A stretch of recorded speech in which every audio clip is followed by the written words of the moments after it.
Hello everyone. So I'm still reading through Starfish, but I need a shorter video for this week because I am working on the big thing that I have planned for December and I need some more time.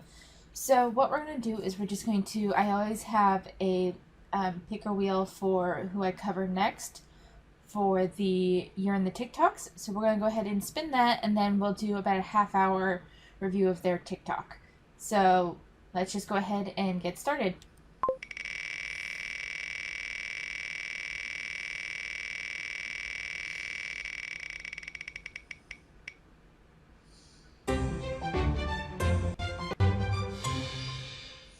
So we have hannahrei.mua.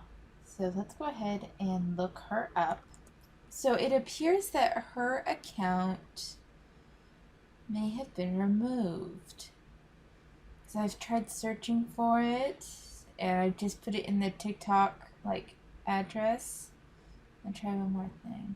Alright, so it looks like we can only find her backup account, which is interesting. So this was the woman that complained about her sister not having seats that would fit her, basically, at her sister's pool and stuff, and so they had to bring their own chairs. Remember that from a couple of years ago? This is the same woman. But it appears... So this is the backup account. It says extras mostly just goblin things. I don't see her account anymore.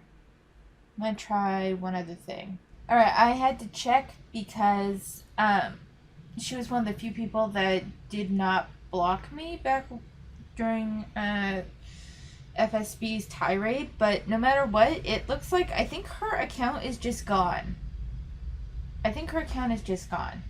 Alright, as a last ditch effort, I went ahead and tried to see. So this was her original handle, and we can see a little bit of it with she had 1.6 million likes, 88k followers, 24 goblin energy, plus size hairstylist dismantling fat phobia. But when we click on this, couldn't find this account. So I think she either closed the account, but given that her backup account is still there, my guess is that maybe she was taken off TikTok for some reason. So we're going to go ahead and check out her her backup account. And this is just going to be kind of a one and done since this wasn't her primary account. I don't think, my guess is that she hasn't posted much on this. If you're a teenager Yeah, and you come into my...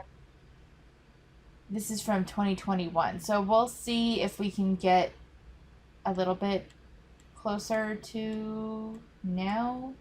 Alright, so the newest video is from October of 2022, more than a year ago.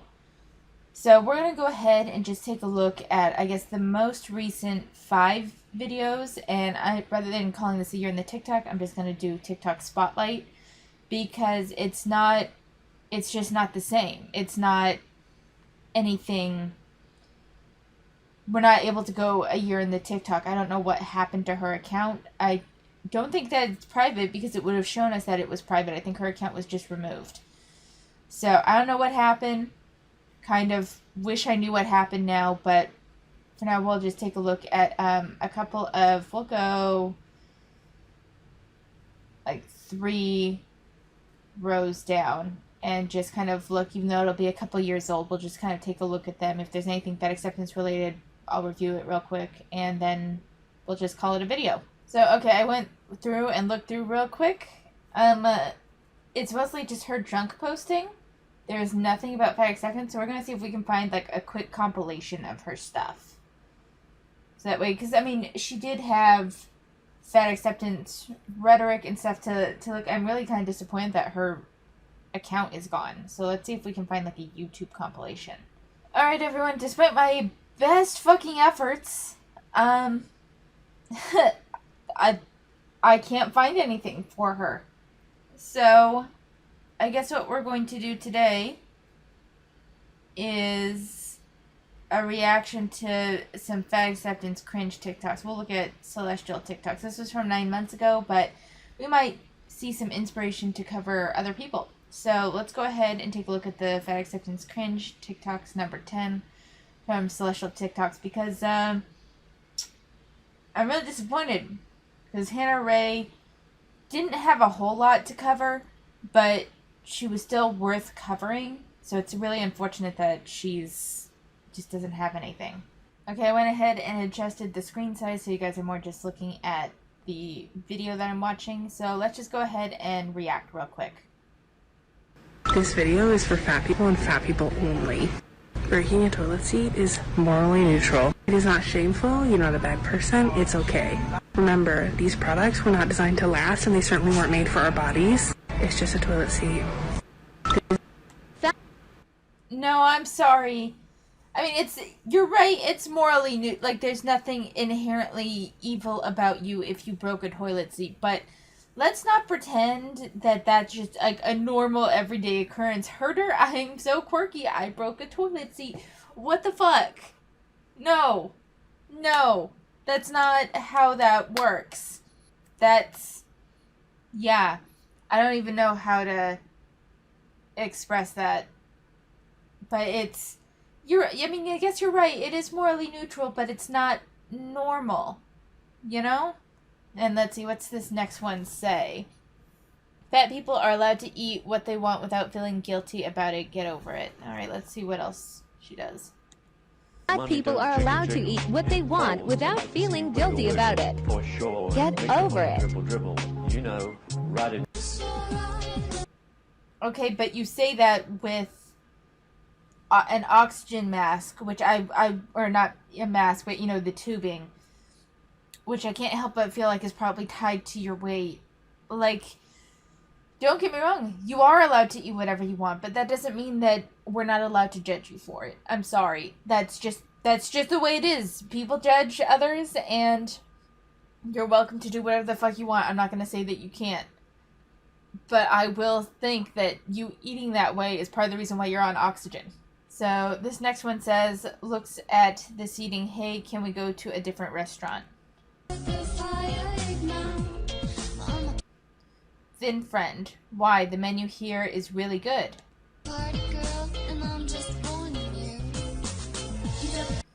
Oh, you don't get it, you just don't get it. I'll let it finish.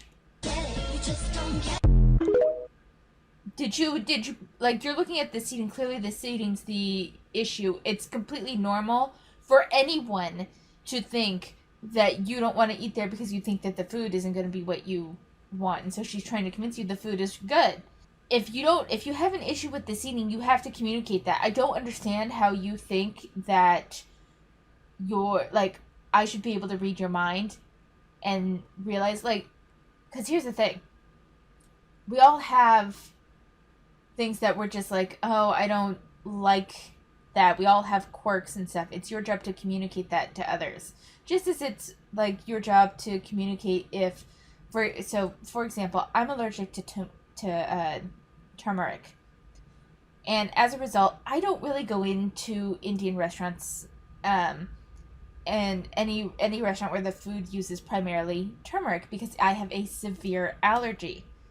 So if someone were to invite me to an Indian restaurant, I'd say, I'm sorry, but one of the primary spices that they use, I'm severely allergic to, and if it's in the air and stuff, I'm worried that I'm going to have an allergic reaction, and I don't have an EpiPen or anything with me.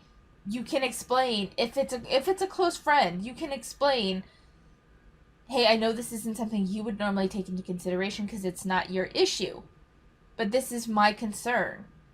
And then if they, just brush you off or something, then they're starting to be a shitty friend. But to expect something to dawn on them when it's not something that they regularly deal with, I just think is unreasonable. What it's like to be a fatty on a plane.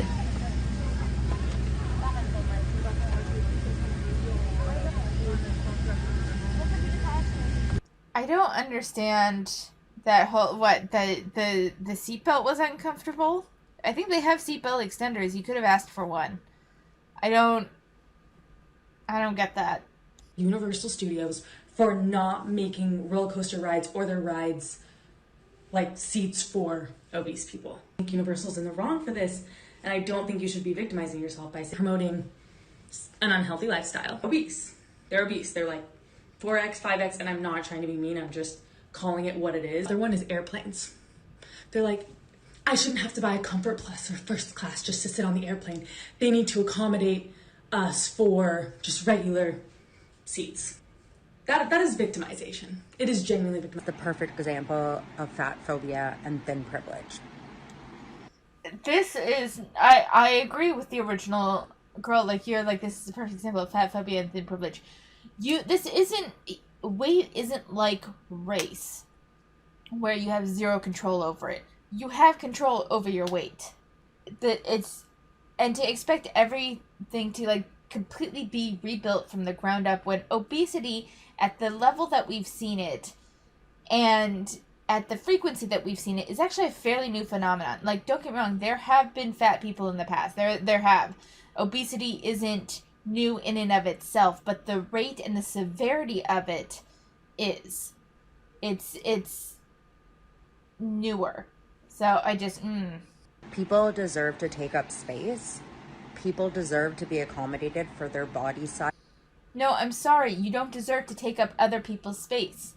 If you are taking up more than the standard allotment of space for the average person on a plane, then you have to pay for that space. I should not have to pay for the space that you take up. Like, the entitlement, I swear to God. Sizes, obesity is a slur. It's based on the BMI, which is racist. It was not created by a healthcare provider. It was created by a mathematician. It's not really beneficial for health at all or determine health. Use words like person of larger size. I think it's funny having a thin person constantly use that word and blame the individual for their weight gain, not knowing their circumstances. Regardless of your circumstances, and I'm not saying that there shouldn't be some compassion for those who are obese, because some people, obesity often comes, especially like morbid obesity, not always, but can often come with as a result of a maladaptive coping mechanism in response to a trauma. So in that way, I think a dose of compassion is needed for a lot of these people. That does not mean that they get a complete pass on their size. It doesn't mean that they should just be 100% accepted at the size that they are, and given every sort of leniency available. Yeah, sure, you can spill 3/4 of the way into my seat that I paid for, and I'm deeply uncomfortable with the mass of another person pressed up against me that I'm just trying to get through my flight on.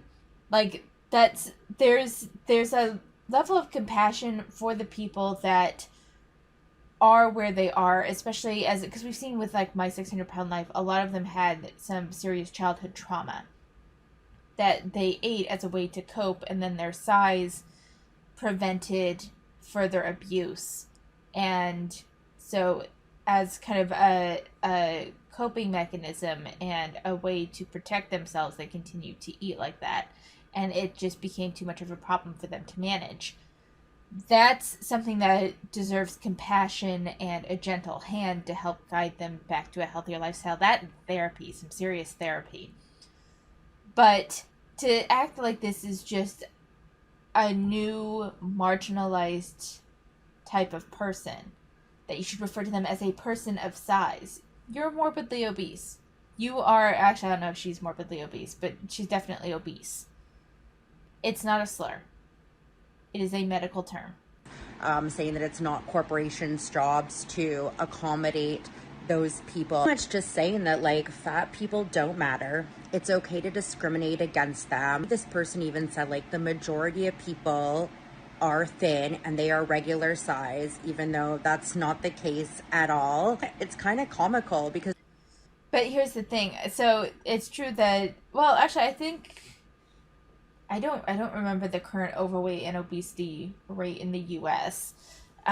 In terms of global scale, I do think that the majority of people are either thinner or average size. But in the U.S., I'm not sure if it's, I don't remember the rate of obesity to like the average person. I want to say it's 1/3, which means that the majority of people are still of average weight. But even if let's pretend for a minute that more people are obese, not just overweight, but obese than than healthy weight or thinner in the U.S. Let's just pretend that that's a thing. We'll say 70% of people are obese. Not the case. That's a completely random number.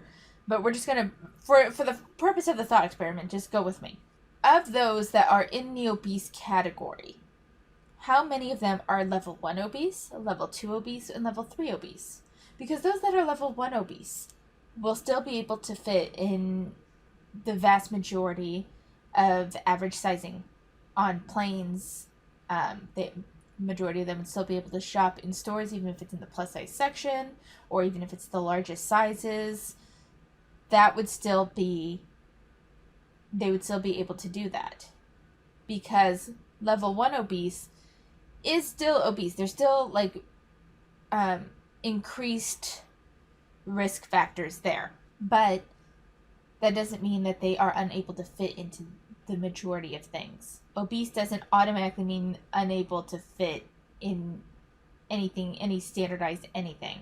The fat acceptance community tends to conflate obesity with morbid obesity and treating morbid, because there's studies that say, oh, such and such obesity had this benefit or whatever to it. They're not taking into account the type of obesity, because there are different types of obesity. There's different ranges of obesity. And they act like the morbid obesity is the same as like the obesity level 1, which it's just not. They're so privileged in this world that they can only see this world from themselves.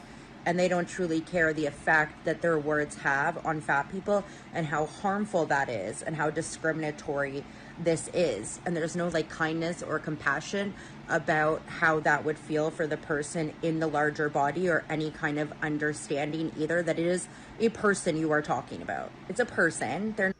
But you're still taking up more space than you were allotted. So no, I don't think I should have to tolerate that as an accommodation for you. Buy a second seat.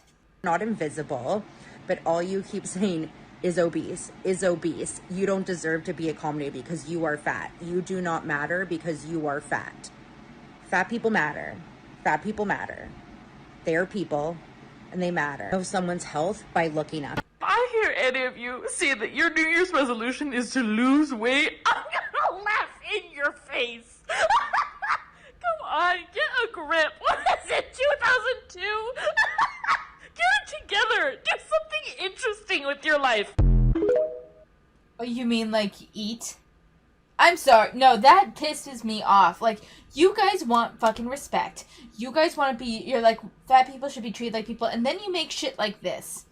And then you ridicule people for trying to improve themselves. Fuck you then. Fuck you, stay fat, buy the second plane seat, only shop at Torrid. I don't care.